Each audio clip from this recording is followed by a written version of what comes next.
Welcome to the Reality Revolution. I'm your host, Brian Scott. Today will be our first episode reading from Dr. Brown Landone. This is someone I just recently became aware of. Author Brown Landone wrote over 100 books, it turns out, and has a very interesting story. He was an invalid, and there was a fire in his house, and suddenly he just remembers being on the side of the street holding a chest with important stuff in it, and realizing that with his mind he was able to escape this fire in his house. And he wrote many books, and I really like the way they're written. Several of them are done with lessons. A lot of them I cannot find and are not available. So I did find this particular one. It's called the ABC of Truth, and it covers 35 lessons for beginners in New Thought study. It covers everything from health to God to creating what you want and riches and happiness, and you're going to find yourself coming back to this often. ABC of Truth, 35 lessons for beginners in New Thought study. Chapter 1. God shines and you express. It is easy for you to understand great truth expressed in simple terms because great truth is always simple. On the other hand, it is often difficult to understand such terms as basal law, primal impulse, first substance, divine reality, etc., for there are special terms. Although special terms are true, I do not use them because to be understood is the one basis for all happiness, and great truth expressed in simple terms is the means of attaining it. We teachers and writers have tried sincerely to teach you truth clearly, but without intending to do so, we have often confused you by trying to teach you the qualities of God instead of first teaching you just what God is. When we teach you qualities, we always leave your mind in a sort of haze. For instance, when I state that in this room there is something which is 2 feet 4 inches high, I tell you it's true, an exact height quality, but you do not know just what I am talking about. It may be a fern or a bronze Buddha, a Turkish water pipe, or a stack of Bibles. So also when I state that God is good and that He is all abundance, I leave your mind in quite a haze as to what God is, although I definitely teach true qualities of God. The ideal of God is at once clear. However, when I teach you the great truth that God is the spiritual sun and sunshine of all existence. Lesson 1. What God is. First, God is a spiritual sun center. Second, God is the one spiritual sun center of all existence. Third, God is more than his sun center. Fourth, since God is a sun, he shines. Fifth, God shines only in one way, outward, from his sun center. Sixth, since God shines out from his sun center, he is not confined inside of it. Seventh, God is both the spiritual sun and its sunshine. He is all there is. To state that God includes both his sunsetter and his sunshine is not contradictory. For illustration, your mind is not confined inside of your brain, which is its center of activity in your body. Your mind radiates outward along nerves from its brain's center to every part of your body to make your heart beat, your hands move, your eyes see, etc. Your mind is not confined inside of its center of activity. So, also, God is not confined inside of his center. He is not only the sun, but also the sunshine of all existence. All the rest of space outside of God's spiritual center is God's spiritual sunshine. It exists everywhere and shines everywhere. Hence, it is also all existence, or everything that exists. Everything that exists and God's spiritual sunshine are one and the same. There is no outer circle. There is no limit to God's spiritual sunshine. God shines the ray outward forever in the direction in which rays go. He shines each outward forever. So also he shines all the other quintillion of rays outward forever, without limit of time and space, each in the way it should go. There is but one true ideal of God. Form its true picture in your mind, and you will never need anything else as a basis for understanding all truth clearly. First, picture God as the sun center. Second, picture God infinitely shining out his spiritual sunshine from his center in all directions. Third, picture God as the spiritual sun center and the spiritual sunshine of all existence. If you form this true picture of God in your mind now, and repicture it clearly, but once each waking hour for 1 month, your whole life will be changed. This is not a mythical prophecy. It is God's guarantee, for truth shall make you free.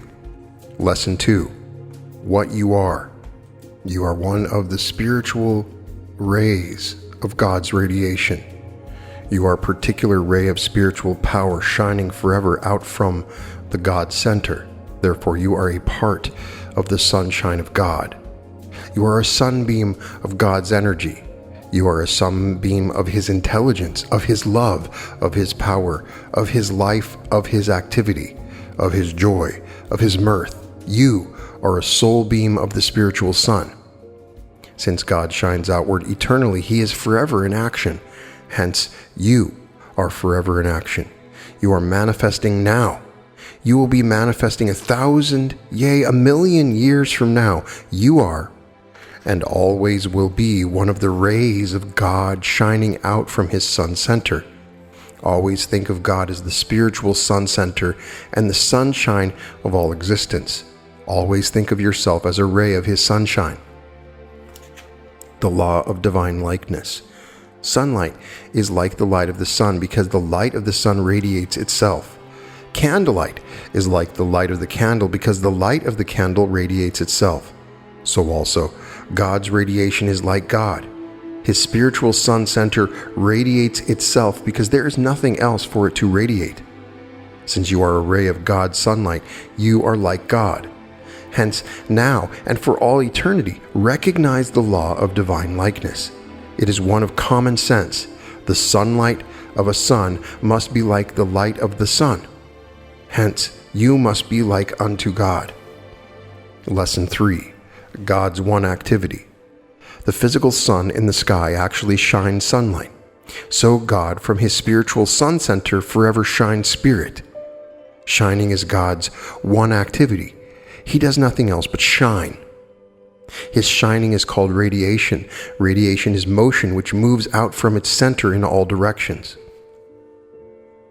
By its nature, each ray always moves straight out from its own center, just as each spoke of a wheel extends out in its own direction from the center of the wheel to its rim. The complete meaning of radiation is this: radiation is activity. It is movement directly outward. It is movement outward in all directions, and it is movement outward in all directions from a center. If you've been confused by trying to understand many different activities of God, forget the confusion. The great truth is simple. God has but one activity. Radiation is his only activity. His radiation, however, manifests in 1,000 ways. It manifests as mind, which conceives all things. It manifests as law, which directs all things. It manifests as desire, which impels all things, as attraction, which unites all things, as life, which reproduces all things, as love, which holds all things together. God has but one activity, shining. You have but one activity, just shining. There is a reason for shining.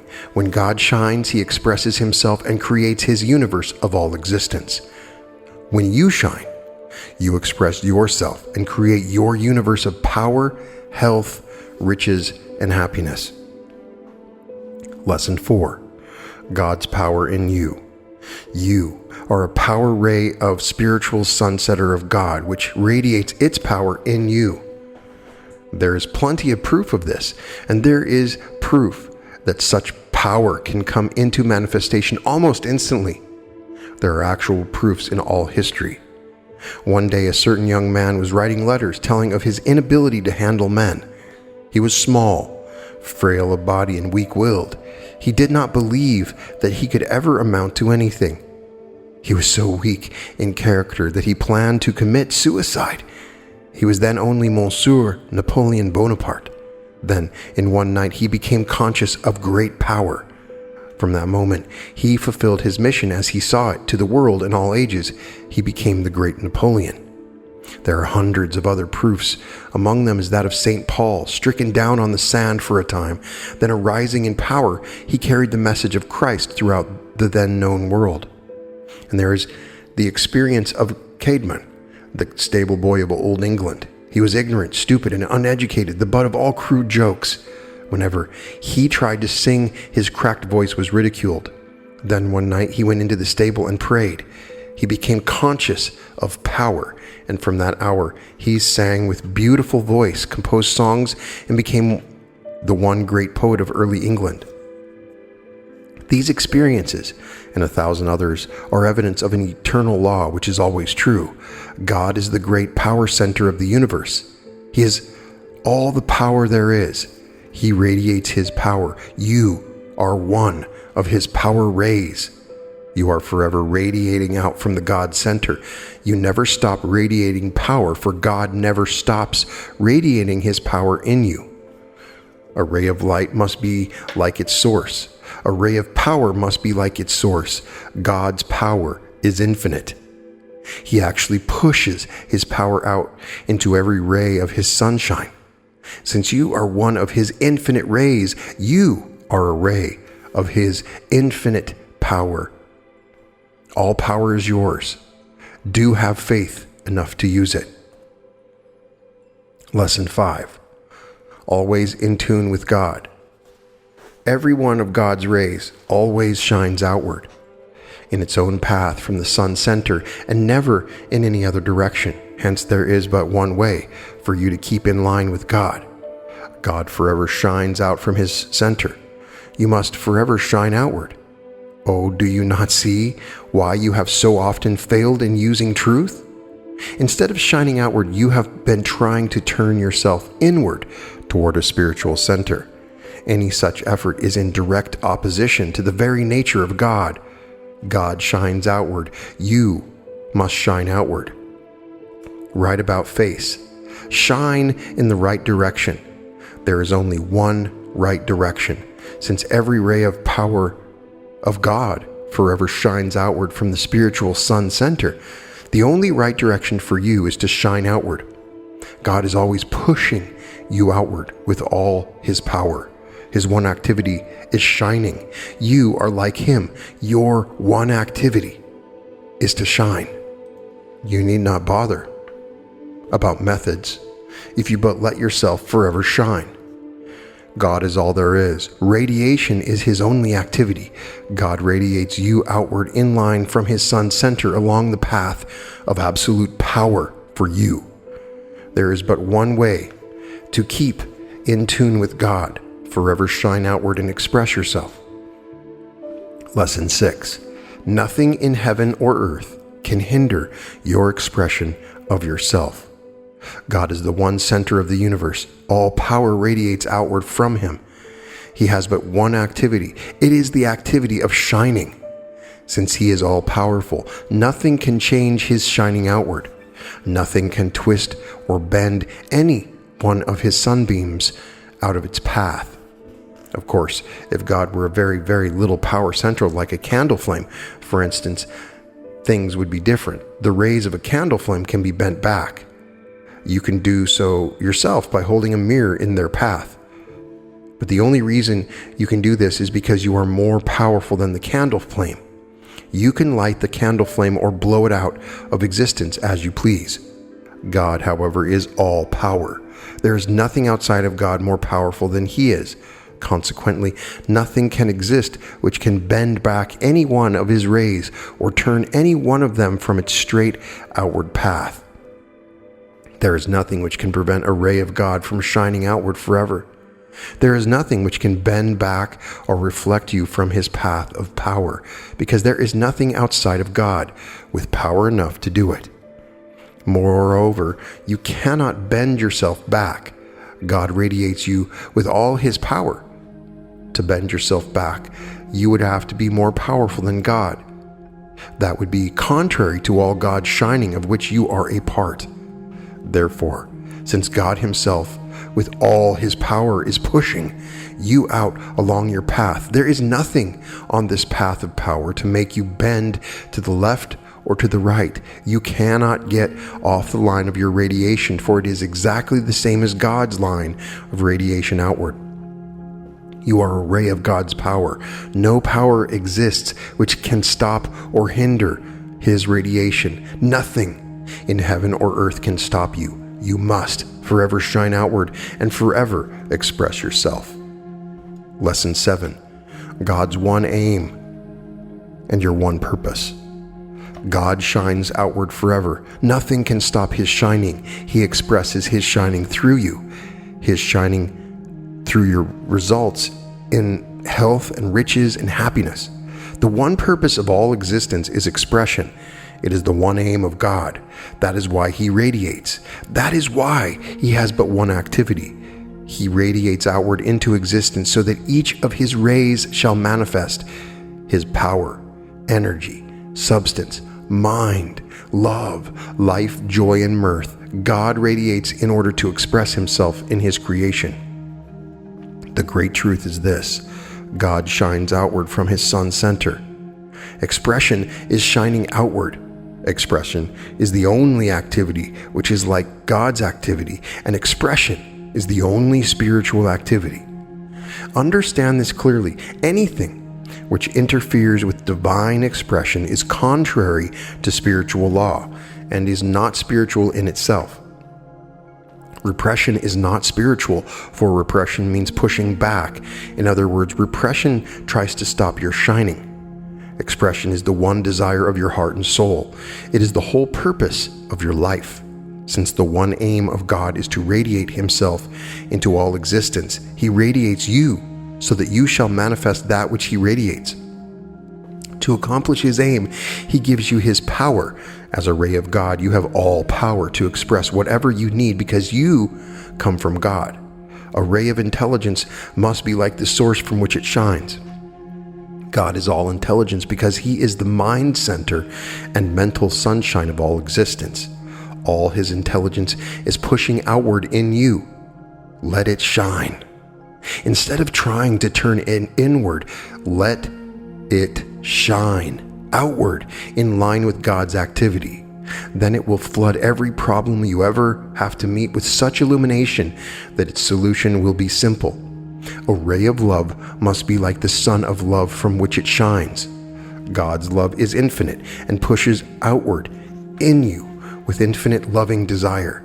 Stop trying to draw love to you. Stop trying to attract things and conditions and people. Let your love shine out in line with God's one activity.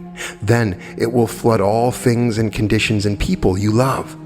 When they are bathed in the sunshine of your love, they will want to remain in it forever. You know the results. On the one hand, whenever you repress or shut up yourself, you feel lack of power. Every lack you have ever known has been due to repression. On the other hand, whenever you freely express yourself, knowing that you are you, you feel like a God. Fulfill God's one aim. Express yourself fully every moment as a ray of God shining in full power, and you possess the power of God. Chapter 2. The 7 means of creating what you want. The means which God uses to create what he wants are basic truths. Since you are like God, a sunbeam of his sunshine, you can use the same means. In fact, to succeed in creating what you want, you must first use them. There are only 7 of these means. The first 3 are attitudes. The last 4 are means of expression. They form the perfect triangle of attitude and the solid square of actuality. These 7 means are divine, for God uses them. Lesson 8. God knows that He is He. God knows His self-power. He knows He has power to create. He knows that He is He. And He proclaims it. I am the Lord thy God. I am the Almighty God. Even I, am the Lord. I am God. There is none else. Since you are made like God, you are you. Hence you have the power to create. It is within you. Your wish is the prophecy of your intention. Your intention is the evidence of inner activity. Your activity is the demonstration in actuality. You are radiated directly from God. You are you. The Hebrew word, which is translated Lord, means master. Hence, to your universe which you create, you can say, I, even I, am the Lord. I am I. I create whatever I desire. Lesson 9. God knows what He desires. The second means God uses is desire. God desires what He wishes to create and knows that He desires it. He desires one thing at a time and one thing only. In the beginning, when darkness was upon the face of the deep, God knew that He wanted light. At that time, He expressed no desire to create grass or herbs or fish or flying creatures. In the midst of the darkness, He knew that He wanted to create light.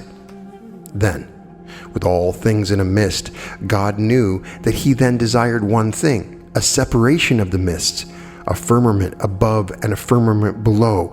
There was no uncertainty about the desire. The first means is knowing self-power. The second is desiring definitely one thing at a time. These are divine means, for God uses them. Make your desire divine. Make your desire divine. There is but one way. It is God's way. Know that you are you and desire but one thing at a time. This is a oneness of desire. Oneness is holiness. Such a desire cannot be wrong, because when you know that you are you, you know that you are like unto God, and hence your desire partakes of the likeness of its divine source. Desire only as God desires with His oneness of desire. Lesson 10. God consecrates Himself. God consecrates Himself to create one thing at a time. When He wants light, He consecrates Himself to creating that one thing and uses the four means, mind, love, life, and action, to do that one thing and nothing else until that one desire has become an actuality. God gives Himself up with absolute concentration to doing one thing at a time. This is the third attitude of God. It is divine, your triune attitude. The first means of creating what you want is knowing your self-power, knowing that you are you. The second is desiring one thing at a time. The third is consecration of all your power to the act of creating the one thing you desire. These are the only three divine attitudes necessary to create as God creates. I am I, and can create. I desire one thing now.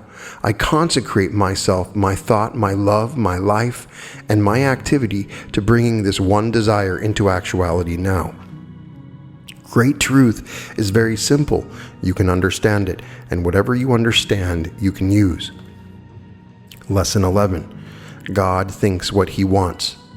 In creating whatever He wants, God proceeds from the three divine attitudes: self-power, desire, and consecration, to His four expressive means, which are mind, love, life, and action. The attitudes are within Himself. The expressive means radiate out from Himself. First, He knows that He is God. Second, He desires one thing at a time. Third, He consecrates all His power to creating that one thing. Then, He uses the fourth means, mind, to begin the manifestation of what He desires to create. Its use makes clear what we mean by the truth that all things are of mind. Thus, fourth, God thinks His desire into a mind image of what He wishes, His desire to become. He creates it in the beginning, which means that he creates it in thought, in his mind. Do as God does. It is easy to create what you want if you recognize that great truth is always simple truth, and then use it. Within yourself, feel the three divine attitudes. 1. You are you. You can create what you want. 2. Desire one thing now. And 3. Consecrate your soul to bringing that one thing to pass. And then use mind, the fourth means, just as God uses it. Begin whatever you want by thinking definitely about it. Create it in the beginning, that is in your mind. Vision it just as you wish it. See all its details of form, its color, its size, etc. See it in relation to you and know that it is already yours in the beginning. That is, it is yours now in mind. Lesson 12. God loves what he thinks. After God thinks the image of what he desires to create, he loves that mind image. Hence, God's fifth means is loving the image of that which he desires to create. God makes his fifth means very clear to us in the first chapter of Genesis. He knows he has power to create. He desires the earth to be his actual manifestation. He consecrates himself to creating it. Then he images it in the beginning, that is, in mind. Yet, since it is still in mind only, it is without form and void. Consequently, God uses his fifth means, the Spirit of God moved upon the face of the waters. Moved upon is a wrong translation. The Hebrew word has an innate meaning of love whenever used in every other verse in the Bible. Loving the mind image of what you want is the fifth means used in creating it. Love what you want. When you use only mind, you sometimes fail to secure what you wish. This is not the fault of mind. It is not the fault of what you have done. It is the fault of what you have not yet done. After thinking what you want, after you have performed its perfect thought image in mind, then you must love that image. Love it so that your soul will care enough about it to develop it as you want it to be. If as a mother you merely declare that your child shall grow up to be the man you wish him to be, he may not do so if you do not love him enough to help him be the man you wish him to be. So it is with the thought images which you form in your mind, the images of what you want to come to pass. You must love them, for love is the fifth means God uses. Lesson 13. God multiplies by life. The sixth means which God uses in every phase of creating what he desires is life. Life is multiplying power. Life makes it possible for one plant to produce 100 seeds. Life makes it possible for one animal to produce 1 young or 10 young. Life makes it possible to use one design of a chair to make 40 chairs, or to use one dress pattern to make dresses for 1,000 women. Life makes it possible for one true ideal in one soul to produce the same ideal in the minds of 1,000,000 souls, to make one love in the heart of Christ multiply itself in the hearts of all people on earth. Live what you love. The reason why some mental images which you hold in mind do not come true is this: you fail to give them life. You hold them so fixedly that they cannot multiply into the other ideas which would make them come true. Hence, they are stillborn. Let your idea of what you want multiply. Let your love increase. Let your love replenish all you desire to create. Don't limit your thought to one of getting what you want. Let your ideas multiply. Give them life. Life is multiplying power.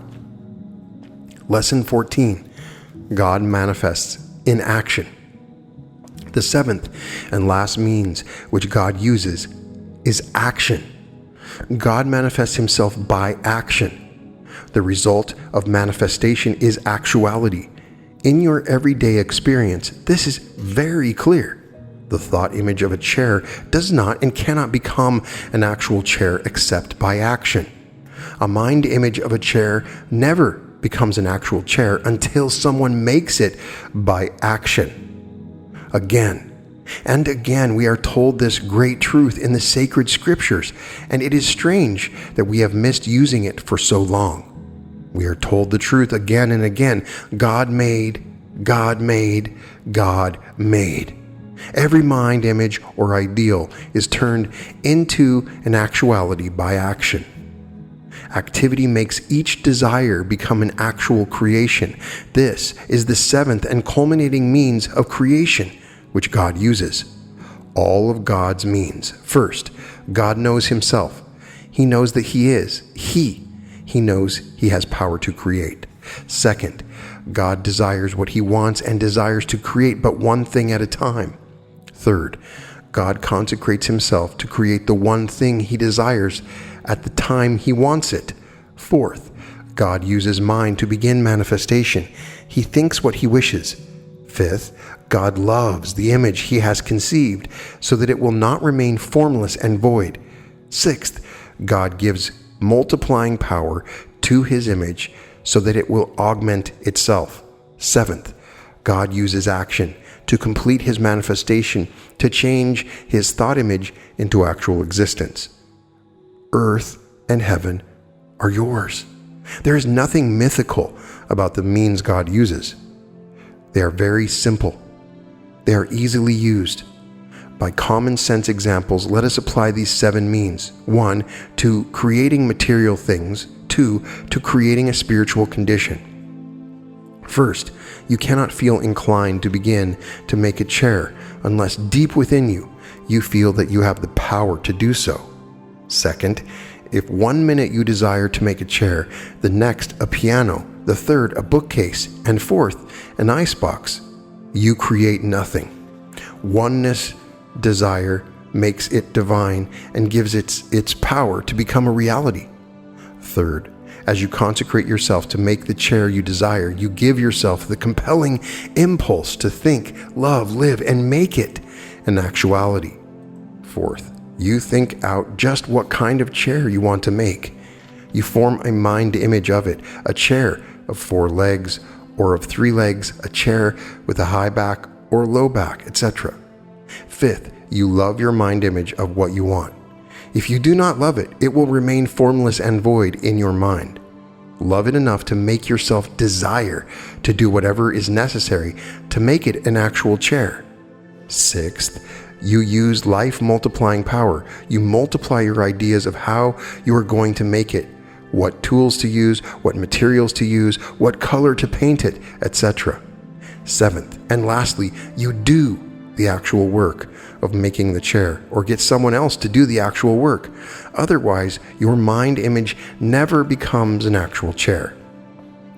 Whether chair or table, business or health, riches or happiness, each is created by these 7 means. They are the direct uses God makes of his own power in producing what he wants. Applying these means in creating a chair is an illustration of use for material things. As an opposite extreme of their use, let me illustrate their application in creating the true and understanding the mateship which every heart desires. Creating true mateship. First, you know that you are a part of the mateship you want and that you have the capacity of being one party of a true mateship. Second, you know what you desire. You do not desire a mate so much as you desire a true mateship. It is the spiritual relation of perfect understanding for which your heart longs. Third, consecrate yourself to attaining true mateship. This is the very opposite of trying to attract a mate, which so often fails. When you consecrate your soul to be fitted for true mateship, it never fails. Fourth, think the thought image of the mateship you wish. Do not picture a or the mate you wish. Do not picture even the kind of a mate you wish.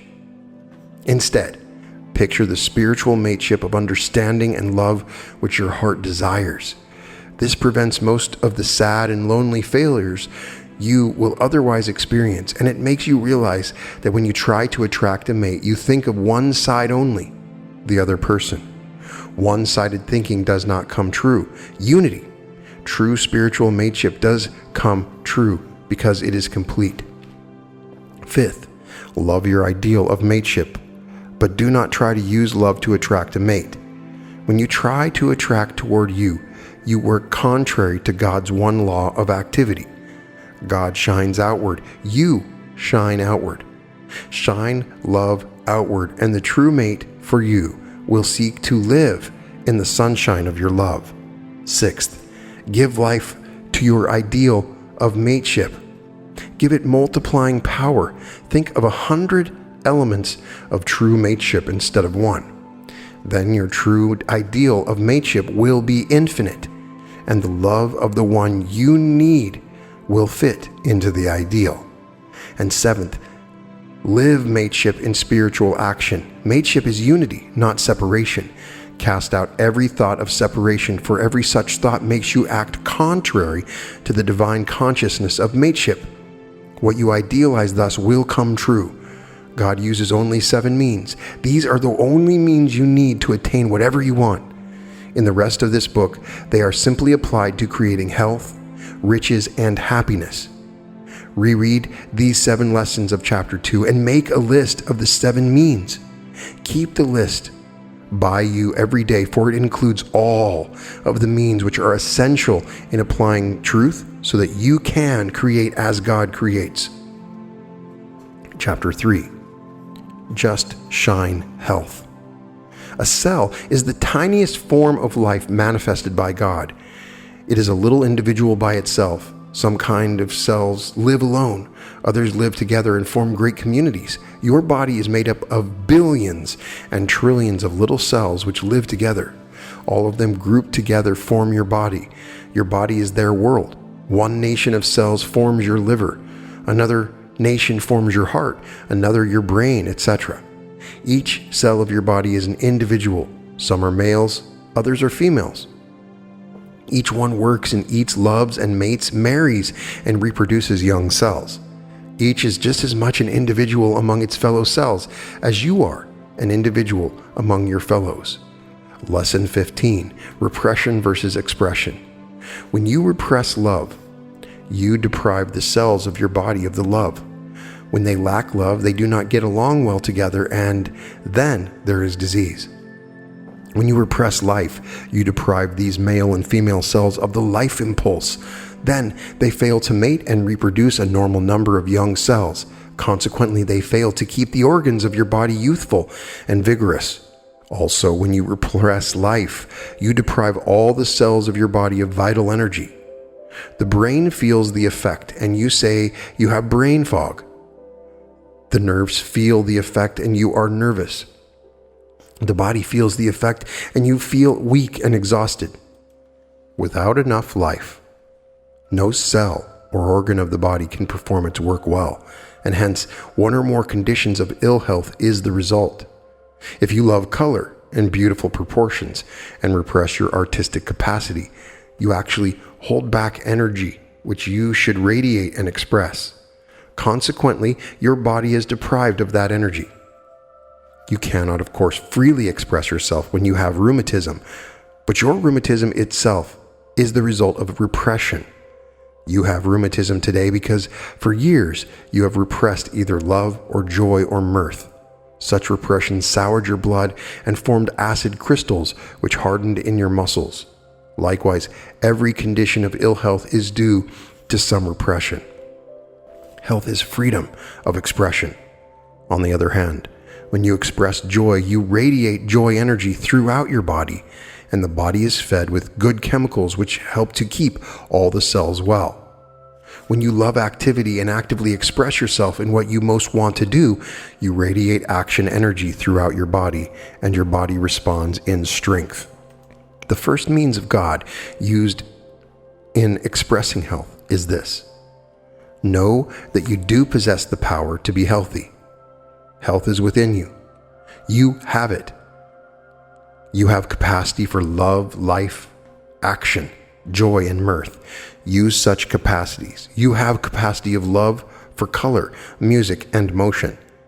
Use such capacities. You have the capacity to do the kind of work you most want to do. Use it. You have the capacity to think health, think it. You have the capacity to love health, love it. You have capacity to live health, live it. You have capacity to act health, act it. Health is the result of God energy within you, moving ever outward fully and freely. Since you are one of the power rays of God, your energy is limitless. When you let yourself freely express yourself, you consciously feel limitless energy and are well with abundant vitality, joyous energy, and radiant power. God knows that He is He. I know that I am I, with all capacity to express myself freely in health. Lesson 16, Desiring Health. Health comes first, not because it is mere health of the body, but because it is the result of the free expression of your soul. Unless you do express fully, you cannot be successful or happy. Hence, health comes first. It is the first result of free soul expression. Then, when you learn to express yourself freely and wisely so that you have health, you are free enough to express yourself creatively and harmoniously so that you will be successful and happy. Desire as God desires. To have health, desire the one thing you need. Remember that health is the result of free expression. And instead of merely wishing for health, desire to express what you really wish to express. Dream of health and work for it. But center your desire on free expression. With free expression, health comes as a result. God desires to manifest fully. I desire to fulfill His aim for me. I desire this one thing now, to express myself freely in life and power. Lesson 17. Consecrating yourself to discovering the cause. Consecrate yourself to do all things necessary to be healthy. Unless you are willing to do this, you have no divine right to health, for health is an expression of your soul. If you are not well, there is something within you which is not freely expressed. Discover what it is. Consecrate yourself to cast all false pride aside and seek honestly for the cause of your ill health within yourself. Oftentimes, it is something which you would ordinarily never think would be the cause. One dear little gentlewoman suffered for many years from serious back trouble. Being very sweet-natured and a devout Christian, she became somewhat resigned to a martyrdom of pain. She was an extraordinary woman, a ray of power from God. Such power demands expression. Being born a gentlewoman, she felt that she must not use it in the way or that way. But power will out. No soul can thwart God. In her case, it gained expression in a stomping walk of which she was entirely unaware. Every step she took, she jarred her spine. It was cruelly jarred about 20,000 times a day. Although she weighed only about 100 pounds, yet her stomp when she walked was more pronounced than that of any iceman or coalman I have ever heard. The cause was within herself. It was a repressed power. Oh, consecrate yourself to find deep within the cause of your ill health, and consecrate your soul to curing yourself. Your health is the free expression of your soul. The statement, "Only God cures," is true, for God is manifesting through you. As you express yourself fully, God's energy cures you. Divine consecration to health. I consecrate my mind to discover the cause of ill health deep within myself. I consecrate my being to express myself freely, fully, completely, radiating God outward each day, each hour. Lesson 18. Thinking health. Since you are like God, you cannot express health unless you think health. Thinking health is different from thinking about health. Thinking about health is worry. Worry stops your expression, for worry is fear of expression. The best example of thinking health is the strong, vital boy who thinks health itself with such absolute faith that he never doubts it. He never thinks about health. He knows he has it, expresses it, and uses it. Think health as God thinks, first as strength, and second as fearlessness of things. Lack of strength is not due to ill health. Instead, ill health is due to lack of strength. Strength is expression of power. When you do express the power deep within you, you have strength. What is strength? Is there a strength of your body? Is there muscle power? Is there nerve strength? Is there brain power? or is it all soul power? If you have trained your right arm so that its muscles are stronger than those of the other man in the world, it actually seems that you have great muscle power, but have you? If I thrust a little lance into your arm at the armpit and cut the big nerve which runs your arm hangs motionless. All power of your arm is gone, and your arm muscles have no strength at all. Is muscle power then only nerve strength? Well, if I sever the nerve from its brain center, the nerve itself has no strength. All bodily strength is soul power. Think rightly of your strength. There is no energy of the brain, none of the nerve, none of the muscle. All power in your body is soul power. You are radiated from God with all. His power, it is yours without limit. And since you are radiated from God, you never lack strength. Whenever you express your power, you feel strong. Strength is a result.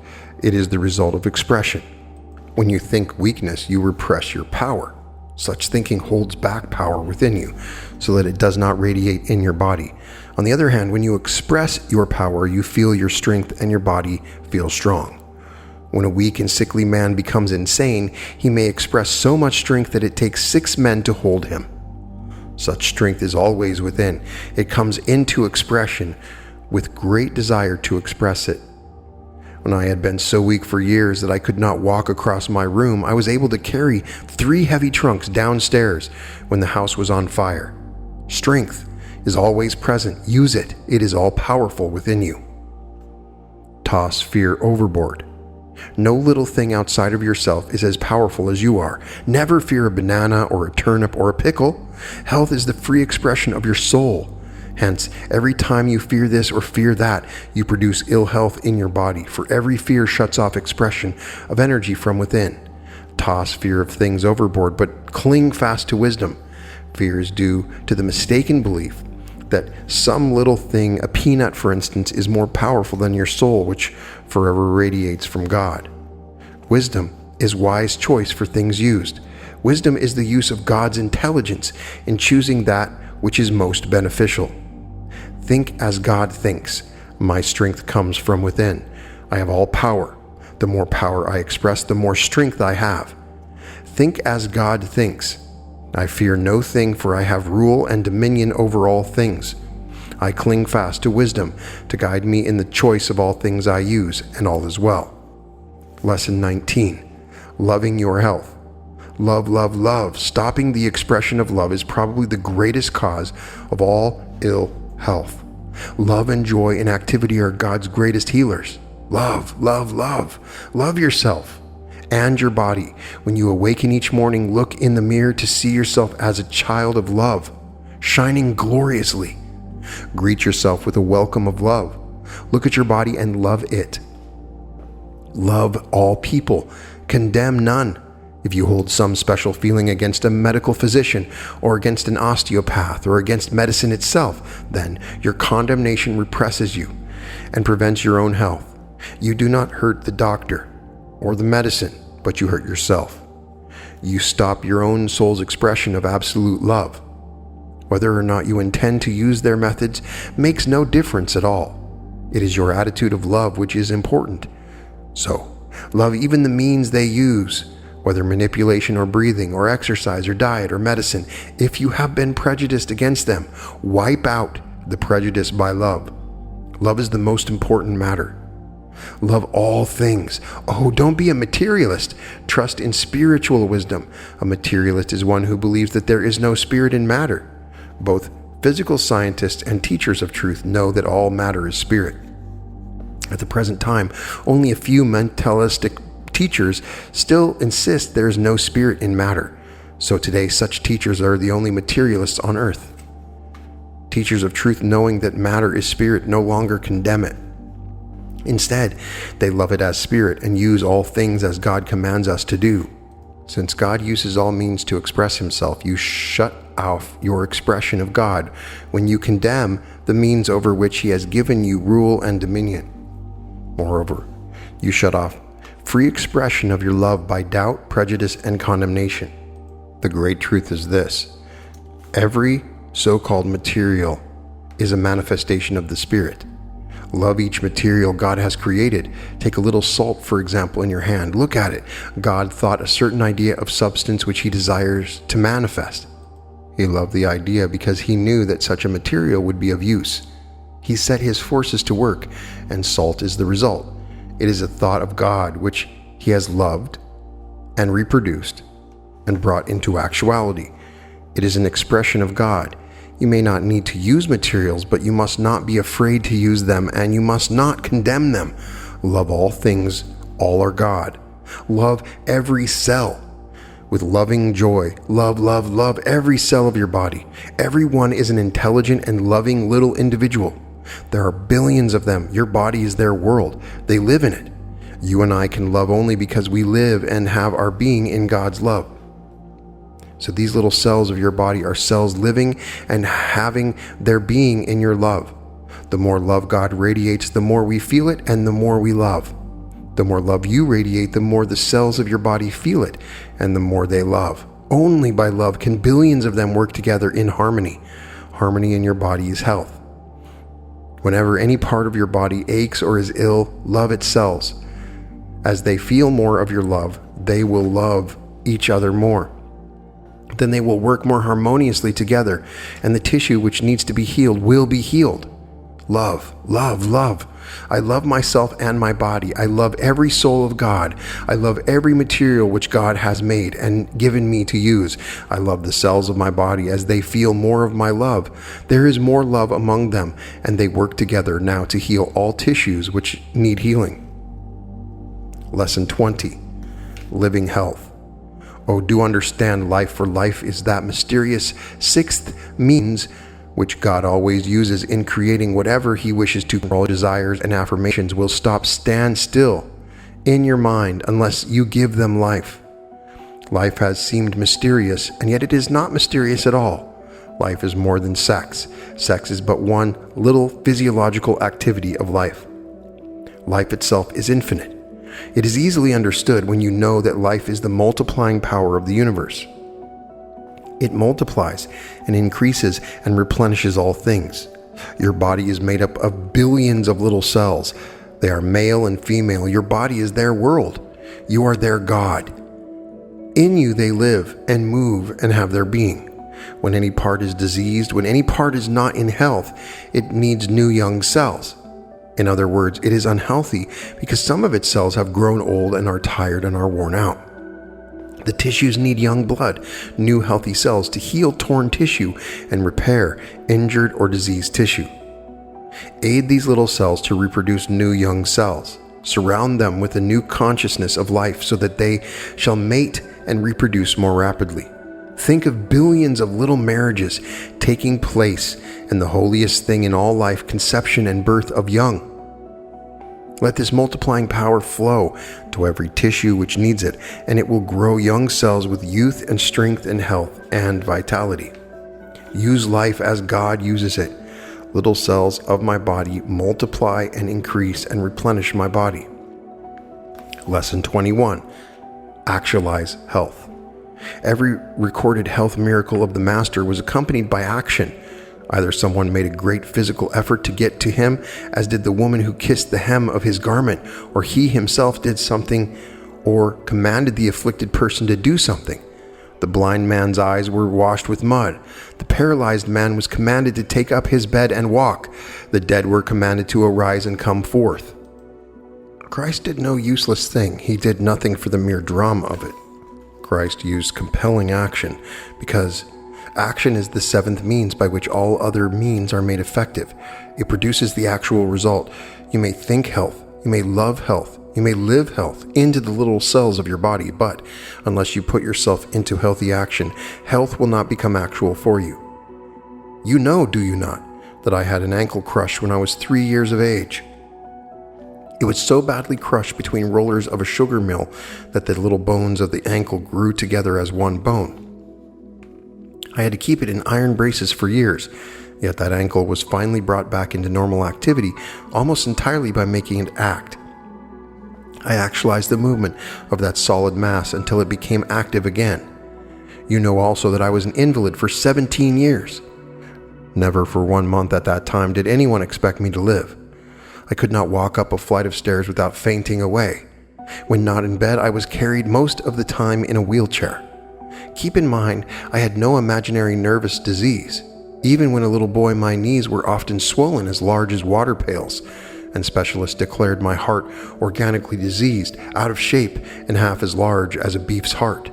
Yet one day, something came to me which demanded action.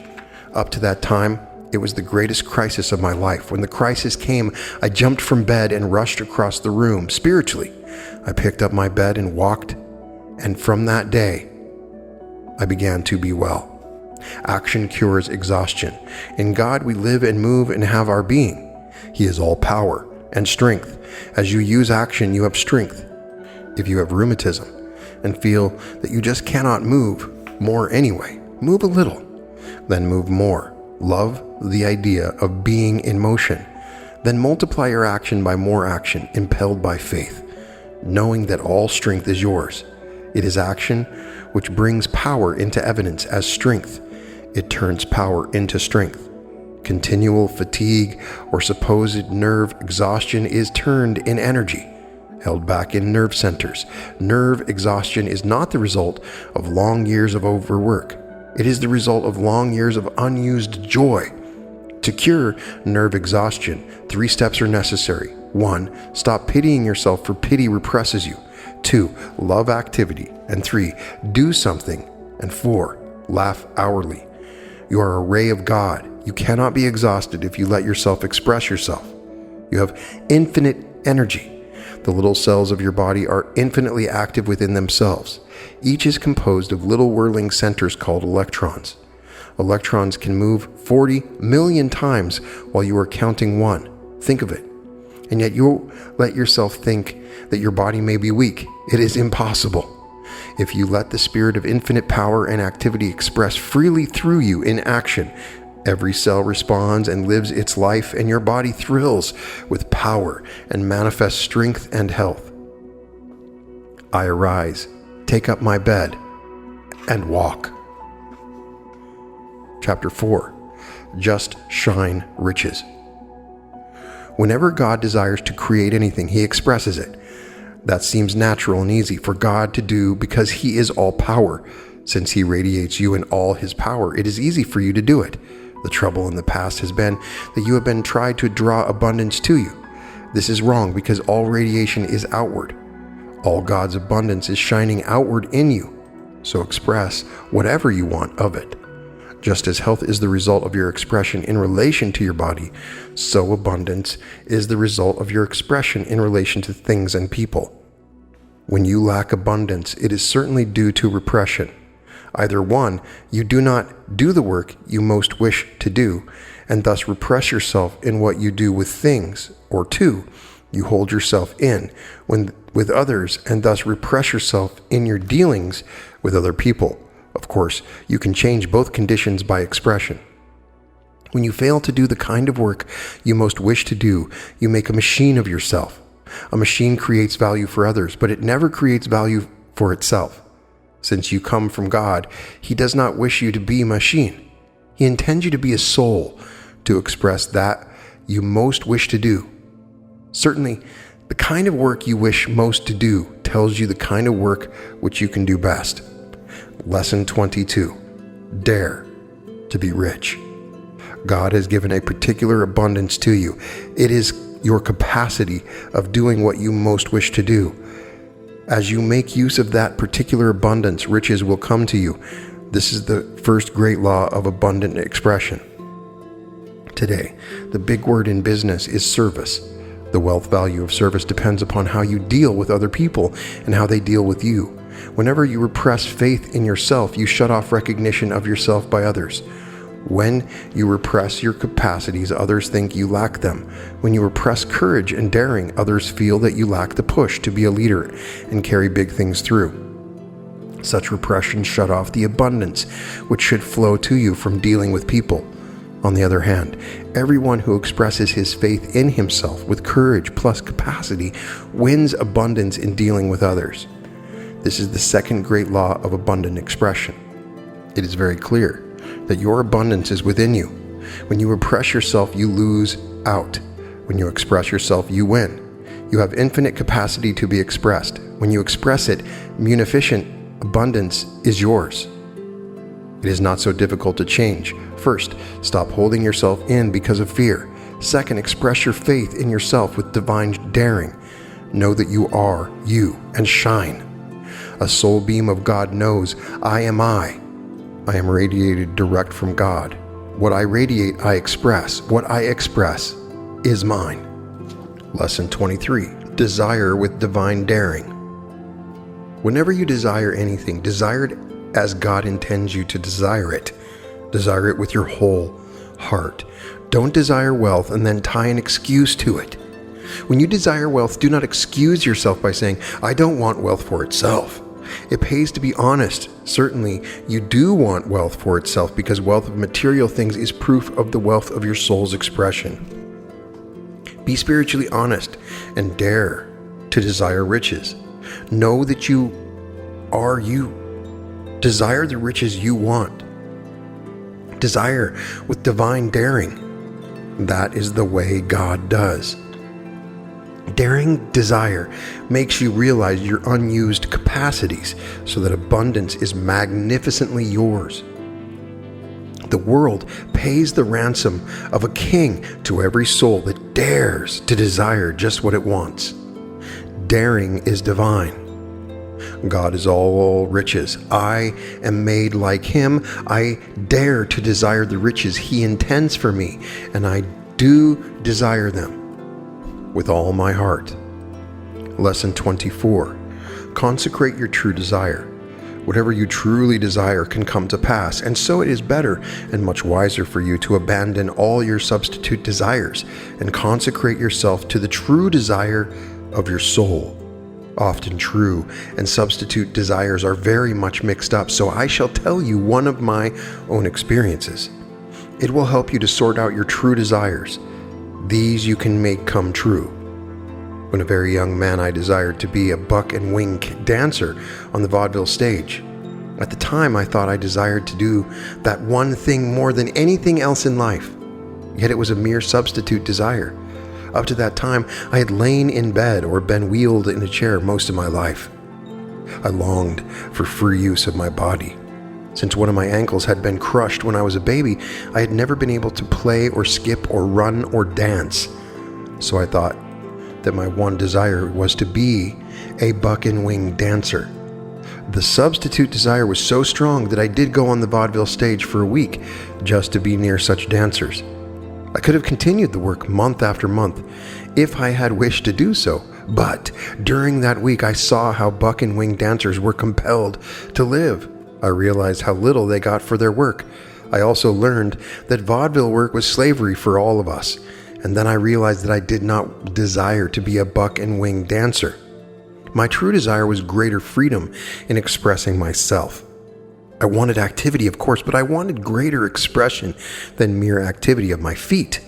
So giving up this substitute desire, I found the true way of expressing myself fully and happy and rich. Cast all your substitute desires aside and consecrate yourself to fulfilling your true desire. Determine what you wish most in abundance, and then think and love and act so that it will be yours. One thing is certain. As soon as you desire some one thing strongly, know that you desire it and consecrate yourself to attaining it. The whole world turns to help you. God consecrates Himself to creating whatever He wants.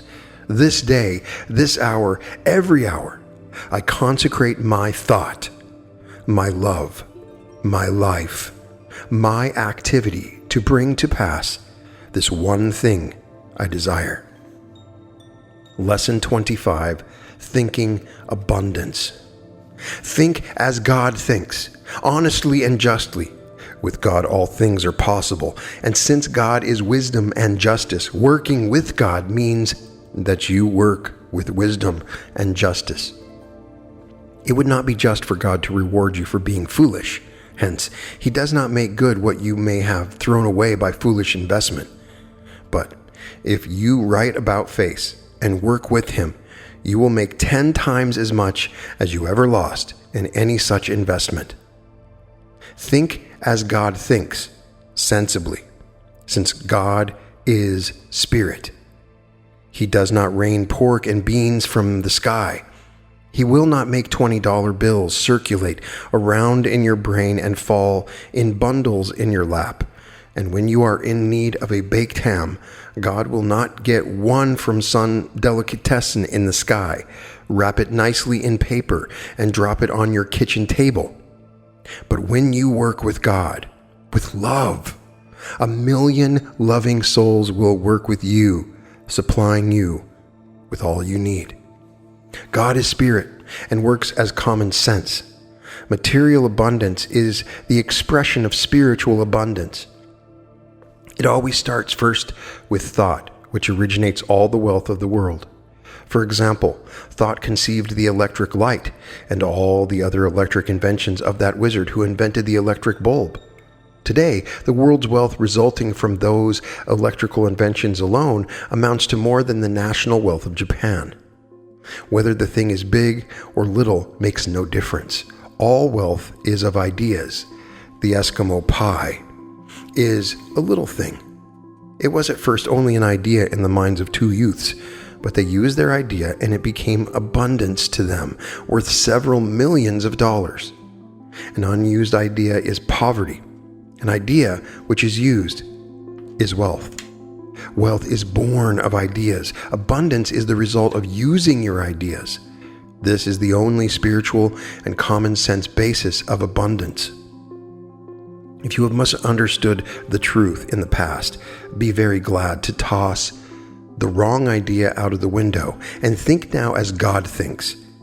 As you use the spiritual riches within, you express abundant material riches. God is spirit. I think honestly, justly, and sensibly. Material riches are the expression of spiritual riches. All wealth originates in ideas, which God infinitely supplies to me. I use them and never want. Lesson 26.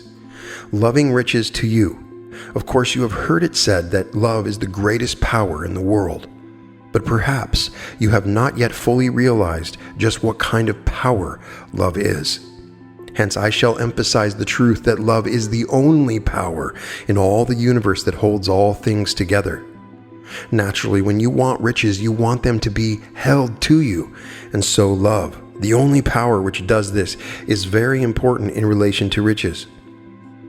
Strange as it may at first seem to you, possession of riches and wealth centers around debts, money, and yourself. For instance, you cannot hold properties you have, nor even enjoy your income unless you can handle the problem of debts. You cannot get the things you want, whether it is toothpick or a castle, without using money or its equivalent to pay for them. Then also, all positions and income in life, whether in the world itself or in particular organization, depend upon your consciousness of your own soul. Hence, debts, money, and yourself are the only three basic elements of all riches and abundance. When these three problems are rightly handled, all other problems of abundance are solved. All trouble about debts comes after the debts are incurred.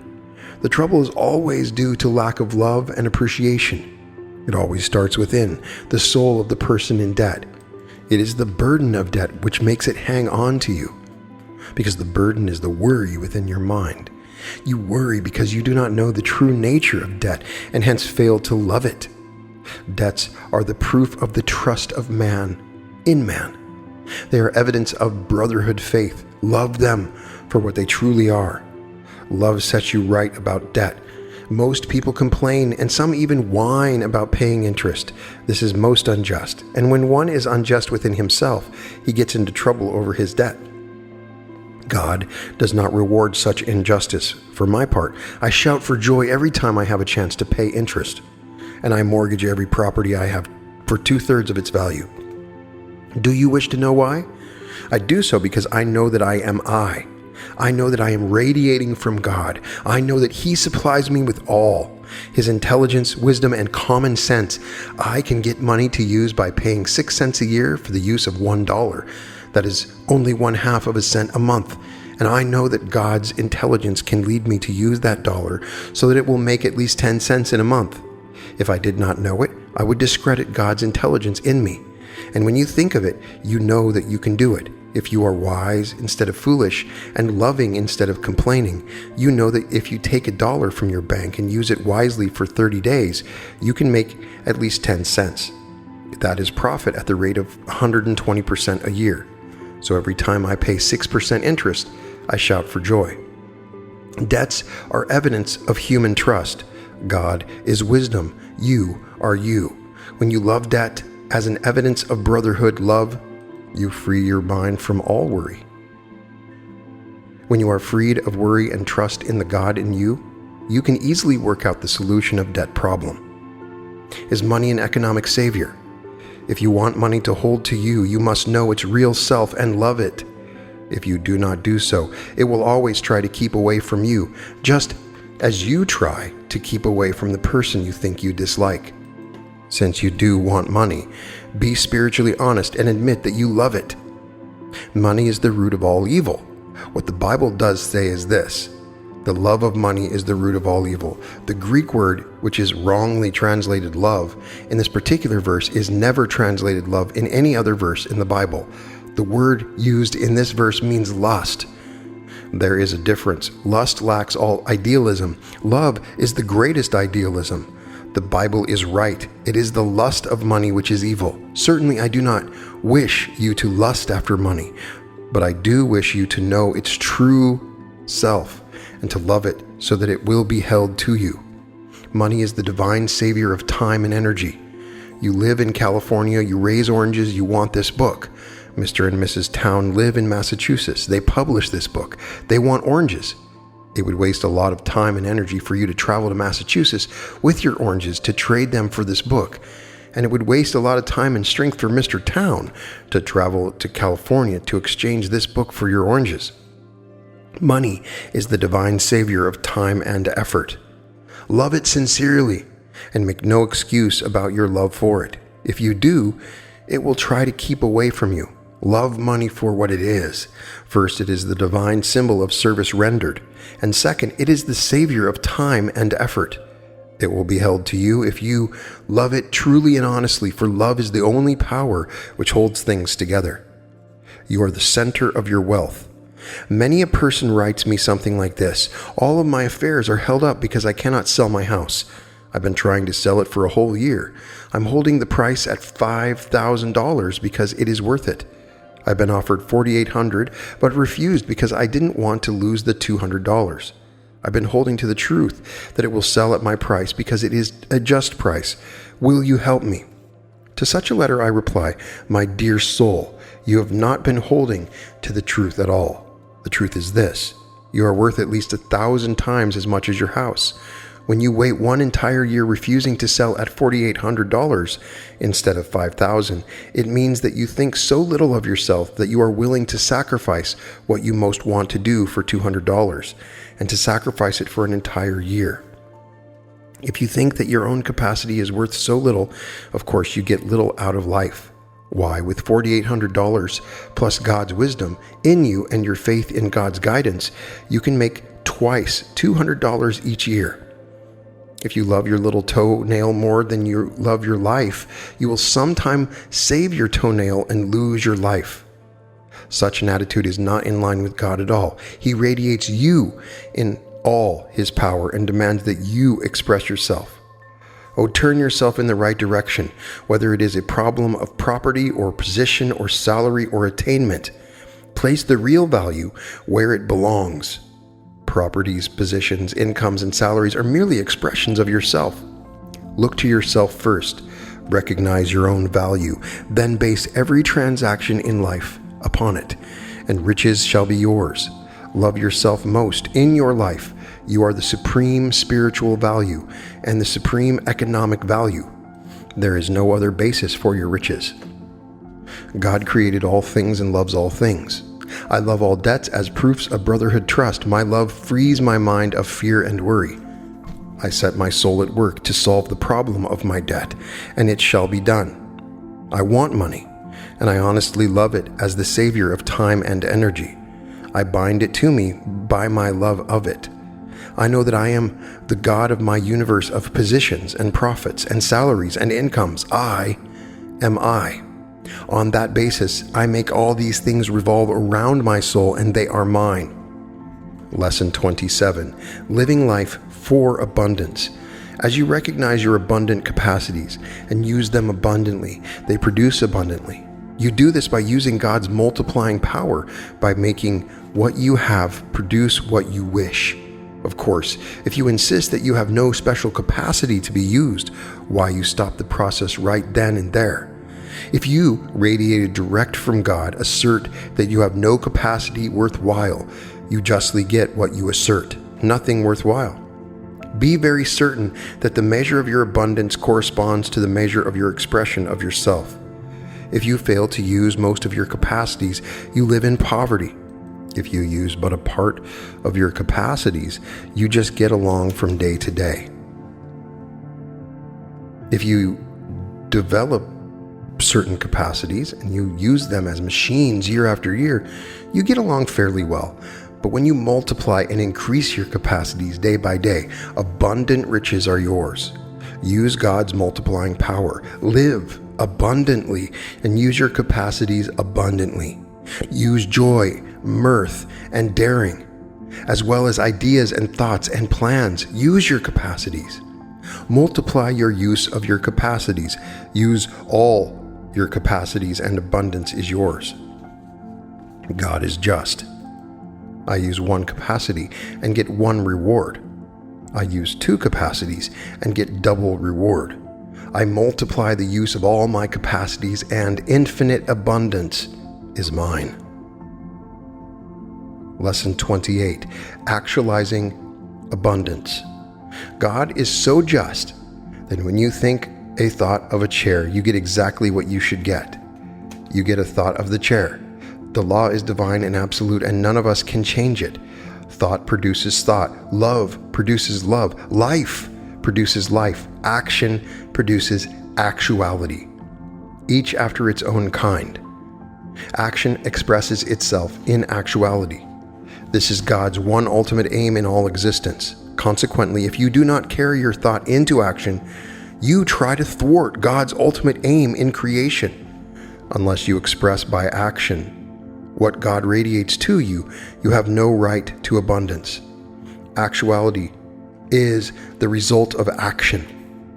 Expressing your abundant ideas by abundant activity reproduces after its own kind and gives you overflowing material abundance. You have a right to all the riches of God which you express. How can you actualize abundance? There is but one way. Act as though you were living in abundance. This is not pretense. It is playing the part of truth in the divine drama of abundance. When you play the part of a hero on the stage, you for the time become the character you play. When you play the part of truth, you become like that which you play. It is the law of God. So each morning set a stage for yourself in your mind. Fill it with all the abundance you wish, everything you desire, just as though you were preparing a stage in a theater with all the scenes of riches you desire. Then act. Play the part of the owner. Act each moment during the day as though these riches were yours now. This is living the truth into action.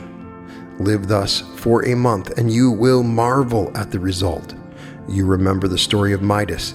Everything he touched turned to gold, but he could not use it because he loved gold more than he loved his soul.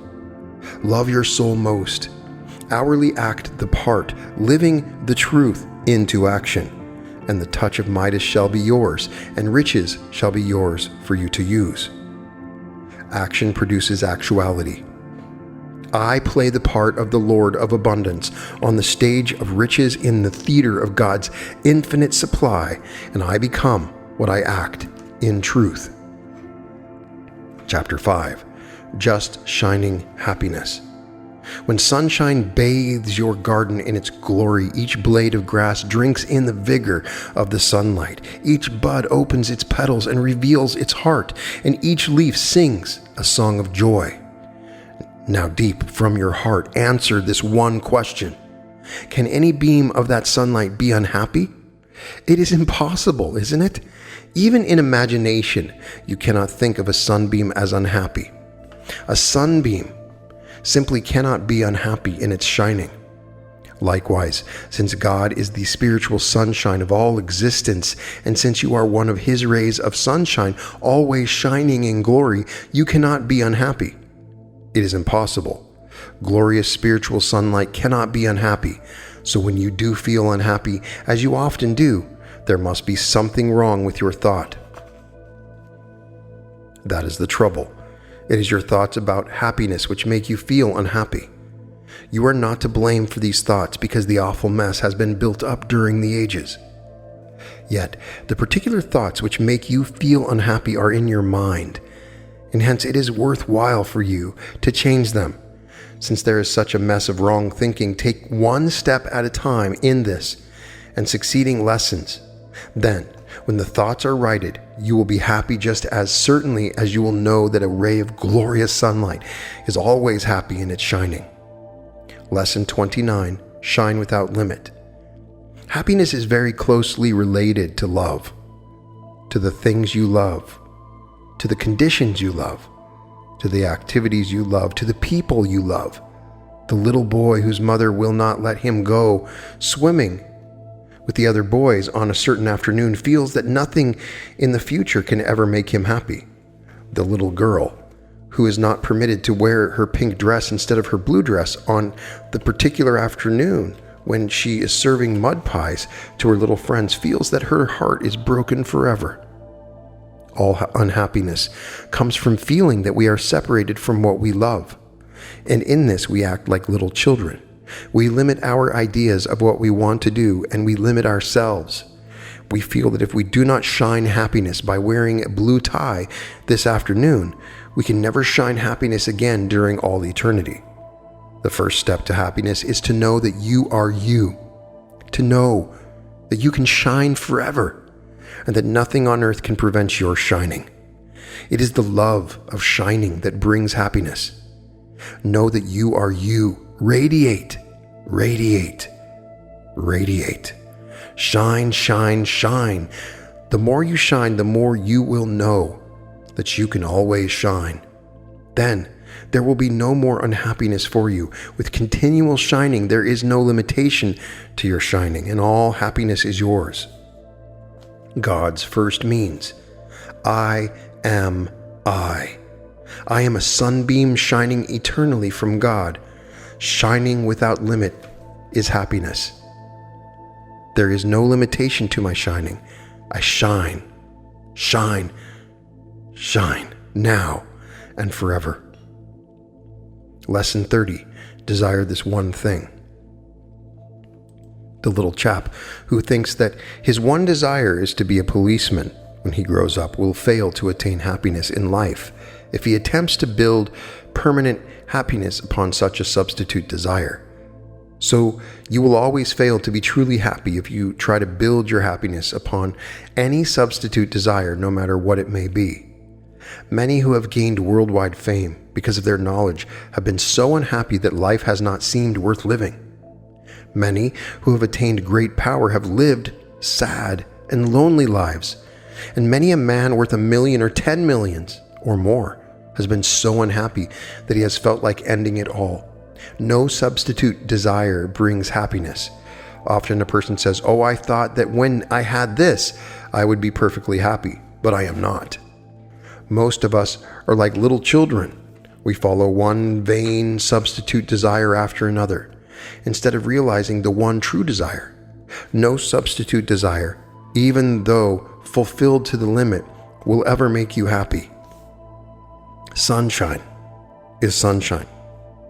What then is the true desire, the one true desire, the second means which leads to all happiness? When you feel that you are separated from things or conditions or people you love, you are unhappy.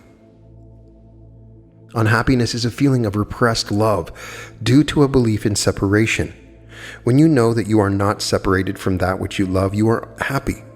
Happiness, therefore, is a feeling that your love can and will be expressed because you are not separated from that which you love. Hence, both unhappiness and happiness are feelings within you, and what you truly desire is to know that there is no separation. Desire only one thing. Desire only to know that there is no separation. Waste no time in substitute desires. Desire not this and that. All time so wasted is happiness postponed. Desire but one thing, to know that love does hold all things together. Desire this with your whole heart, and you shall feel it, for there is no possibility of separation. Sunshine is sunshine. Every ray always radiates from the sun.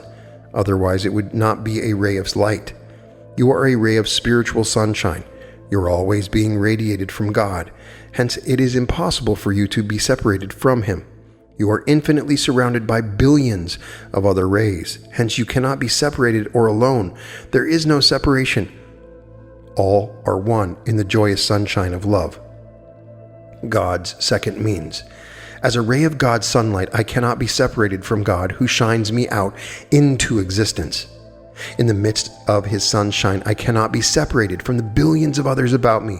I am unified with all in His sunlight of love, and am happy. Lesson 31. Consecration of yourself to soul equality. Nearly 2,000 years ago, Christ taught that we are all children of one God. Yet, the idea of difference and separation have become such habits of thought that only step by step can we realize that each soul is a ray of God, and that no one manifestation can be separated from any other manifestation. Consecrate yourself today to the ideal of interdependence and soul equality. Cast out all ideas of dependence and independence. One attitude is as mistaken as the other, and neither leads to happiness. The true attitude is that of the Christ. It is soul equality and interdependence. Accept the truth. You are dependent upon every other soul in the universe, and every other soul in the universe is dependent upon you. There is even divine interdependence. You are dependent upon God for power, and God is dependent upon you for manifestation. You are a part of the sunshine of God. You are one of the love rays of God. Every other soul is a love ray of God. All are in the sunshine radiating out from God. The one you love most is a ray of the sunshine. The one you think you dislike the most is also a ray of the same sunshine. All are rays of sunshine, and none are independent. All are united in one glorious radiation. All are interdependent. The one whom you think needs you to teach him truth as you see it is needed by you to teach you truth as he sees it. For happiness, just shine out on your path. Let every other soul shine on its path. When you shine your way and every other ray shines its way, there is no friction. Shining side by side out from God, there is no conflict. Shining with an infinite number of other souls, there is no separation. There is only glorious unity and happiness, joyous happiness, happiness each moment of life. God's third means. I consecrate myself to the happiness of freedom. We are all interdependent. I shine on my life path from God. You shine out on your path from God. We are free. In the great freedom of God, there is happiness. Lesson 32. Think what you know. Sunshine cannot be unhappy in shining out from its sun, and you cannot be unhappy in shining out from your God. Yet, you cannot make yourself feel unhappy by the thoughts you think. You may be surprised when I positively assert that most of your unhappiness is caused by thinking that your soul is less than 6 feet tall. Of course, you know that your soul is infinite, but in this case, it is not what you know about your soul, but the way you think about it, which causes unhappiness. Because of thought habits of years, you will still continue thinking mistaken thoughts, even though you know that they are not true. You know that your soul is infinite, yet you do not think of your soul as outside of your body. You know that infinite soul cannot be squeezed into a 6-foot body, and hence you know that your soul must surround your body. Much unhappiness is due to this spiritual loop-the-loop of knowing that your soul is infinite and then thinking as though it was not infinite. All unhappiness is due to the belief that you are separated from those you love. If you think truly of your soul, if you think of it as infinite, you will not feel separated from loved ones even when they are 1,000 miles away. You reach out infinitely for your happiness. Do form a clear thinking idea of what you know. 1. Your body is small. It is probably less than 6 feet high. 2. Your soul is infinite spirit. 3. Your body is merely the central point in which your soul becomes conscious and from which your soul expresses itself in physical action. 4. You are outside of your body much more than you are inside of it, for you are spirit and radiate out to all infinity. Picture and repicture this thought, daily, yes, hourly if necessary, for it balances 1,000 feelings of unhappiness. Of course, you will want to see friends often and be with your loved ones. But when you think as you know, you will not be terribly unhappy when their bodies are a few miles or a few thousand miles away. Moreover, thinking what you know, thinking that your soul is infinite and largely outside of your body frees you. Have you not sometimes wondered why you felt so much like a prisoner? It is freedom of soul which gives happiness.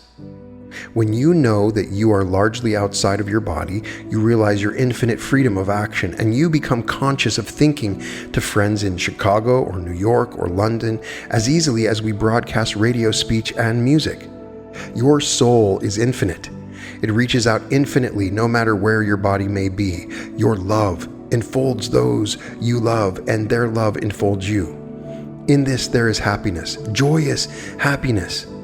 Happiness that is mirthful as rippling waters and as calm as the peace of God. God's fourth means. I know that my soul is infinite. From this hour I think as I know. My soul is spirit. It radiates to all infinity. It enfolds all whom I love. All whom I love enfold me. We are not separated. I am infinite. I reach out in freedom to the four corners of the earth, and am happy. Lesson 33. How to love those you dislike. No one needs to teach the sunshine to shine, and no one needs to teach you to love those whom you already love. But trying to love the person you dislike is quite a different matter. In that, you do need help. If you had come to me years ago with such a problem, I would have said, you do not dislike the person you think you dislike. He is a loving Son of God. You love him. Deny that you dislike him. Affirm hourly that you love him. Truth is the basis of all such statements, but I know now that the method is not wise, because such a method either sugarcoats your dislike and makes you think that you have to overcome it, or sets it up as a conflict in your mind between your feeling of dislike of the person and your assertion that you love the person. The true solution of such a problem is increase of love within yourself, without any thought of the person at all. Since love does not grow in conflict, for love is harmony, I now teach you to outgrow dislike in your mind by increasing your love expression in such a way there shall be no conflict. Begin by loving things and continue increasing and multiplying your love for them until your love illuminates everything in your universe. Start with things because they will not cause a conflict in your mind. Go about your room, touching each subject. Caress everything with your fingertips. Love everything for its beauty or its use. Feel smooth glass and love it for its smoothness. Feel the rough wood and love it for its roughness. Feel soft silk and love it for its softness. Feel hard metal and love it for its hardness. Everything can be loved for its own quality, color, fragrance, form, size, etc. For every quality is of God. Each quality given to a thing is given to it by God for a special purpose. So whenever you think that you cannot love this person or that person, forget the personality for the time, so that there shall be no conflict in your mind, and express your love of things. Thus you increase love expression from within you every moment of the day, whether in your room, on the street, before shop windows, in factory or office, out in the woodland, at the lakeside, or on the mountain. Everywhere, love all things about you. As your love of things increases day by day, as you express more and more love, all at once you will discover that you are shining so much love that you love all children of God. It is the same wonderful truth. Just shine out your love. Just shine. It works miracles. God's fifth means, I love. I love all things. I love everything. God made it, and I love it. Lesson 34. Extend your happiness. Do you think your canary would be happy if you put him in a cage no bigger than a teacup? All unhappiness comes from self-limitation. Why then do you try to cage up the happiness of your infinite soul inside of a 10-mile circle, or a 100-mile circle, or one of 1,000 miles? Your soul is infinite. Give your happiness space. Give your happiness multiplying power. Extend it. Relate yourself in spirit to people far, far away. Make your own life happy by living happiness outward infinitely. Daily, no matter where you are, think of someone far away whom it would give you great joy to see. Someone you have not seen perhaps for years, or someone whom you may not yet have met personally. Someone you wish to see. And then rise from your chair, walk forward to meet the person as though he were in the room.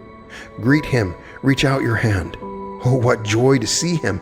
Actually live that which you wish to take place. Then do something more. Live your thoughts of greeting into real action. Write a little note to the friend you have greeted spiritually, or send a little message of love to the dear one, or a note of appreciation to the one you have not yet met. Do this daily, but do not limit those you thus greet spiritually. Greet a different soul each day. Extend your happiness. Give it multiplying power until it encircles the globe. Then you are bound in unity with all you love. God's sixth means, I live happiness. I multiply it. I extend it out, far out. My soul is infinite. Wherever you are, my love enfolds you. Wherever you are, your love enfolds me. I am happy. Lesson 35. Actualizing your happiness with others. Nothing in all God's universe comes into actual manifestation until it is actualized. To actualize love means to use it in action, to let it act in accord with its own nature. Love is of God and partakes of His nature. His one activity is shining outward. Love to win love. Love must be allowed to shine outward without any interference from within yourself. When you let love shine outward, it wins you the love of others, and there is no struggle, no separation of mate or sweetheart, parent or child, father or mother, no separation from any child of God. To shine outward is the law of the action of love. But dear soul, what have you been trying to do? When you have desired the love of others, have you not tried to draw their love to you? Have you not tried to attract their love? I do not blame you, for I know how much you have longed for love, but you have been trying to make love act contrary to its own nature and contrary to God's nature. This is why your effort to attract the love of others so often fails. When you try to attract the love of another, you try to pull the other soul towards you, and then it tries to pull away from you. The reason is the other soul is a ray of God, just as you are a ray of God. It knows its divine right to be itself. So when you try to pull it this way or that way, of course, it reacts. It reacts because it is a ray of God shining outward in its own right. Moreover, when you try to attract the love of others, you try to shine out and pull in at the same time. It does not work. So what shall you do? Why, do just what God intended you to do. Shine your love outward. Flood everything about you with love. Bathe things and conditions and others in the sunshine of your love. And what is the result? When the sun floods all things in the glory of its sunshine, flowers bloom, trees leaf out, and the grass becomes green. Then you long to be out in the sunshine. You desire to bathe yourself in it. You wish to be enfolded by it. There is no need of the sunshine pulling you, because you desire to get into it. So shine. Shine your love outward toward the thing or condition or love you want. And then as the sunshine of your love floods all things, and people about you. With its glory, the love you desire will be unfolded in your love, and the person you love will desire to be in your sunshine. You will not need to pull nor try to attract. The other soul will long to get into the sunshine of your love. It will rush to get into it, and the love you want will be yours. God's seventh means. I let love act in accord with its own nature. I shine it out unlimitedly. I flood all I love in the sunshine of love, and all I love is enfolded in it. And that is ABC of Truth, 35 Lessons for Beginners in New Thought Study. A couple of key points in this particular book to point out that may be a little different than others. One of the first things he talks about at the beginning of this book is that you choose one thing that you desire. I get questions all the time. What if I have 10 things I want, or 3 things, or 4 things that I want? Neville Goddard says that you can focus on them in multiples throughout the day, but still emphasizes also that when you individually focus on one at a time. And I do think it is more powerful to focus on one thing at a time. Not necessarily all the time, but make that your one focus. So if you are looking for wealth, then focus on that wealth. Shine it outwards. And it's a good way of thinking about it. So whenever you're focusing on one thing, don't think of 10 things at once. If you have multiple things, then separate them out and focus on each of those things individually at a time, and they will build upon each other.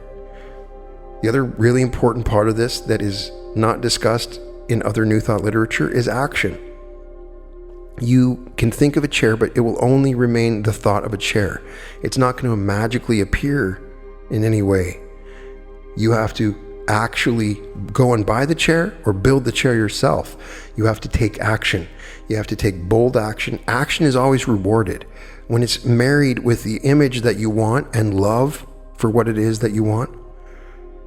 Which brings us to the important thing that he discusses throughout this book, which is if you do not love something with your whole heart, you will not allow it to come into your life, to create it, to see it, to have it, whatever the proper wording for it is.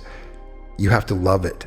So there may be things that, yeah, that'd be kind of cool to have this job or to get that car. But if you don't love it, then it's not going to happen. So you have to love it. There's a good point to make here that he says you don't necessarily attract things because the person that you're attracting is also a ray that's shining outward. You are loving all things, and when things become enveloped in your love, they naturally want that sunlight of your love. So there's some interesting distinctions from the other material that we read that you can meditate on a little bit. I am broadcasting love to everybody that is listening to this beautiful podcast. I thank you so much for listening. I hope that you got something from it. I'm broadcasting love and wealth and happiness and joy and good health to everybody that listens. I hope this can change your life. I know that it will. You are a ray of God. You are powerful. I would love to get your opinions and thoughts on this particular episode, what you think about Dr. Brown Landone, and we'll see if we can find some additional books. They're very hard to come by. If anybody has a PDF or books that they can send me, they're all unpublished and difficult to find. So let me know if you can help me in that regard. In any case, all episodes of The Reality Revolution can be found at therealityrevolution.com. And welcome to The Reality Revolution.